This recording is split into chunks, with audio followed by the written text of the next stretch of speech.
Friends, welcome to my YouTube channel. இன்றைக்கி வந்து பன்னீர் குலோப்ஜாம் எப்படி செய்யறதுன்னு பார்க்க போகிறோம். இது ரொம்ப ஹெல்த்தியானதும் டேஸ்டியானதும் கூட. இது வந்து கடையில் கிடைக்கிற விட ரொம்ப டேஸ்ட்டாக இருக்கும். வீட்டில் ஒரு தடவை செஞ்சிங்கன்னா திரும்ப திரும்ப செய்வீங்க. இதுக்கு வந்து 1 லிட்டர் பால் எடுத்துக்கோங்க. நம்ம எப்போதும் பன்னீர் செய்கிற மாதிரி பால் நல்லா காஞ்சி வந்ததுக்கப்புறம் லெமன் ஜூஸ் இதில் ஊற்றிக்கலாம். இதுக்கு வந்து ஒரு லெமன் ஃபுல்லாகவே நான் புழிஞ்சேன். அப்போ தான் வந்து நல்லா பன்னீர் கிடச்சிது எனக்கு. இந்த மாதிரி லெமன் ஜூஸ் ஊற்றி கொஞ்சம் கிண்ணத்துக்கப்புறம் அடிபிடிக்காமல் கிண்டுங்க. அதுக்கப்புறம் இந்த மாதிரி பன்னீர் கிடச்சிடும் நமக்கு. இதை இப்போ வந்து இன்னொரு பாத்திரத்தில் வடிகட்டி எடுத்துக்கலாம். ஃபுல்லாக பன்னீர் வர வரைக்கும் நம்ம வெயிட் பண்ணுவோம்.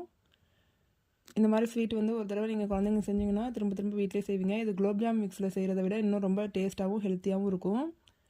இந்த மாதிரி இதில் வடிகட்டி எடுத்துக்கோங்க. இது மாதிரி வடிகட்டினதுக்கப்புறம் இதில் வந்து 3 டைம் வந்து பச்சை தண்ணி ஊற்றி நல்லா வாஷ் பண்ணிக்கோங்க. அப்போ தான் வந்து லெமனோட ஸ்மெல்லாம் போய் பன்னீர் டேஸ்ட் மட்டும் நமக்கு கிடைக்கும். அது மாதிரி லெமன் ஜூஸ் நீங்கள் ஊற்றும் போதும் வடிகட்டிலே ஊற்றுங்க. அப்போ தான் லெமனோட விதை வந்து அதில் படாது. ஏன்னா நம்ம ஸ்வீட் செய்ய போகிறோம், உள்ளே இருந்தால் அது நல்லா இருக்காது. இந்த மாதிரி நல்லா தண்ணி 3 டைம் ஊற்றுனதுக்கு அப்புறமே அதை நல்லா ஆறிடும். ஆறினதுக்கப்புறம் கையை வச்சு நல்லா தண்ணியை புழிஞ்சு விடுங்க. இந்த மாதிரி நல்லா தண்ணியை புழிஞ்சு விட்டு உடனே இதை நம்ம ரெசிபி எப்படி செய்கிறதுன்னு பார்க்கலாம். இந்த மாதிரி புழிஞ்சதுக்கப்புறம் இதை வந்து இன்னொரு பாத்திரத்தில் மாற்றிக்கலாம். இப்போ நம்ம எடுத்துருக்க பன்னீரை நம்ம கையில் வந்து மாவு பதத்துக்கு நல்லா இந்த மாதிரி பிசைஞ்சு எடுத்துக்கோங்க. இந்த மாதிரி நல்லா ஃபுல்லாக பிசைஞ்சதுக்கப்புறம் அது வந்து குலோப்ஜாமுன் மிக்ஸ் மாவு மாதிரியே மாறிடும்.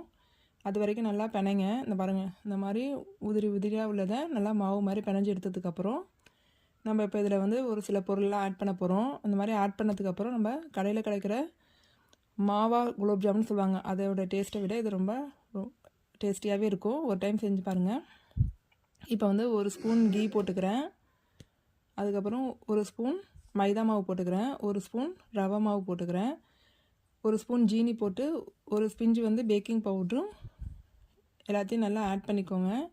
நல்லா மிக்ஸ் பண்ணதுக்கப்புறம் இதை மறுபடியும் நல்லா பிசைஞ்சிக்கோங்க. இது வந்து நமக்கு குலோப்ஜாம் மிக்ஸ் மாவு பதத்துக்கு வந்துடும்.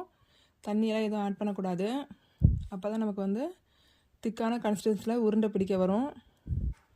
இந்த மாதிரி மாவு எல்லா பக்கமும் நல்லா ஸ்ப்ரெட் ஆகிற மாதிரி பண்ணிவிட்டு இந்த மாதிரி உருண்டை பதத்துக்கு வந்ததுக்கப்புறம் இதை சின்ன சின்ன குலோப்ஜாமுன் ஷேப்புக்கு இது பண்ணிக்கோங்க, உருட்டி எடுத்துக்கோங்க. இதில் பாருங்கள், எந்த கிராக்குமே வரவே இல்லை. இது எண்ணெயில் போட்டு எடுத்ததுக்கப்புறமே நல்லா தான் இருந்துச்சு. ஆனால் குலோப்ஜாம் மிக்ஸில் வந்து எப்போதுமே நமக்கு வந்து இந்த மாதிரி வெடிப்பு விட்ருவோம், இல்லைன்னா எண்ணெய் அதிகமாக குடிக்கும். இது வந்து எண்ணெயெல்லாம் குடிக்கவே இல்லை, அப்படியே தான் இருந்துச்சு. நான் எண்ணெய் செட்டில் ஊற்றின எண்ணெய், ஏன்னா இதில் நம்ம ரவை ஆட் பண்ணிக்கிறதுனால எண்ணெயெல்லாம் குடிக்காதில்லை. இப்போ வந்து ஒரு சைடு வந்து சுகர் சிரப் ரெடி பண்ணிப்போம். ஒரு கப்பு ஜீனிக்கு 2 கப்பு தண்ணி ஊற்றி சுகர் சிரப் எப்போதும் போல் ரெடி பண்ணிக்கோங்க. இந்த பக்கம் காய வச்சுருக்க எண்ணெயில் குலோப்ஜாமுன் போட்டு சிம்மில் வச்சுருங்க. அப்போ தான் அது வந்து உள்ளெல்லாம் நல்லா வேவும். இந்த சைடு சிரப்பு வெந்துட்டுருக்கு. இப்போ சிம்மிலே வச்சு ஒரு சைடு வெந்ததுக்கப்புறம் இந்த சைடு வந்து திருப்பி விடுங்க. இதில் வந்து ஒரு உருண்டை கூட வெடிப்பு விடாது, நல்லாவே இருக்கும் அது. இந்த மாதிரி நல்லா சிம்மில் வச்சு 1 நிமிஷம் நல்லா 2 நிமிஷம் நல்லா வெந்ததுக்கப்புறம் இதை நம்ம எப்போதும் போல் சுகர் சிரப்பில் ஆட் பண்ணிக்க வேண்டியதான். சுகர் சிரப்பும் இப்போ ரெடி ஆயிடுச்சு. ஏலக்காய் போட்டுக்கோங்க. உங்களுக்கு தேவைப்பட்டால் ஃபுட் கலர் போட்டுக்கோங்க. இல்லாட்டினாலுமே இதோட கலர் வந்து ப்ரௌன் கலரில் மாறி இருக்கிறதுனால நமக்கு தேவைப்படாது. சுகர் சிரப்பு மட்டும் இருந்தாலே போதும். இப்போ நம்ம போட்டிருக்கிறத வந்து குலோப்ஜாமுனை எடுத்து இப்போ குலோப்ஜாமுன் சிரப்பில் வந்து போட்டுக்குவோம். உடனே சிரப்பில் ஆட் பண்ணிடுங்க. அப்போ தான் வந்து அது சூடோடையே வந்து நல்லா உள்ள ஜூஸ் வந்து இதாக இருக்கும், ஜூஸியாக இருக்கும். இப்போ குலோப்ஜாமுன் ரெடி ஆயிடுச்சு. இது எவ்வளோ சாஃப்டாக இருக்குன்னு உங்களுக்கு செஞ்சு காமிக்கிறேன் பாருங்கள். நல்லா சிரப்பை வந்து அப்சார்ப் பண்ணிவிட்டு உள்ளே வந்து நமக்கு